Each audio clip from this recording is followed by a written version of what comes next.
Level playing field তো সরকার বলছে বারেবার, প্রশাসনও বলছেন। যদি এটা ঠিক থাকে তাহলে আমরা 100% আশাবাদী আমরা বিজয়ের জন্য ইনশাআল্লাহ। 50টা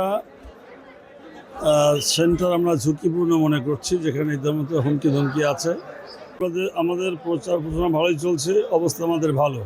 তবে কিছু কিছু জায়গায় কিছু কিছু লোক আমাদের মা বোন যারা ভোট চাইতে যান তাদেরকে অনেক অকথ্য ভাষায়, অশ্লীল ভাষায় তারা কথা বলে।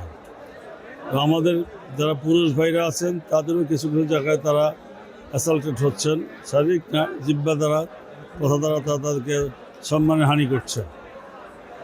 এটা আমরা প্রপার চ্যানেলে যথাযথ জায়গায় আমরা জানিয়েছি। 50টা সেন্টার আমরা ঝুঁকিপূর্ণ মনে করছি, যেখানে ইতিমধ্যে হুমকি ধমকি আছে।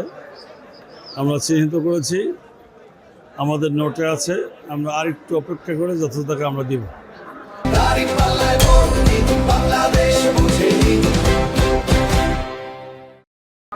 আইনের কাছে আমরা পৌঁছাবো, প্রশাসনের কাছে। নির্বাচনী ইশতেহার তো আমাদের আমিনামা দিয়েছেন, এটা সারা দেশের জন্য।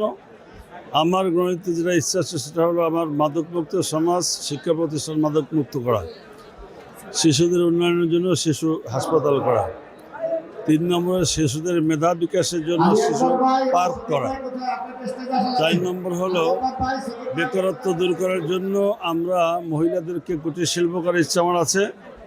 আর যারা বেকার আছে এলাকায় তাদেরকে কর্মসংস্থানের ব্যবস্থা করা, আর মেধার ভিত্তিতে চাকরিতে আমরা তাদেরকে নিয়োগ দেওয়া।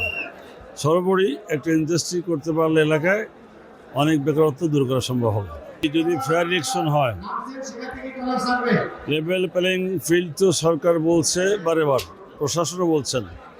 যদি এটা ঠিক থাকে তাহলে আমরা 100% আশাবাদী আমরা বিজয়ের জন্য ইনশাআল্লাহ। ইনশাআল্লাহ।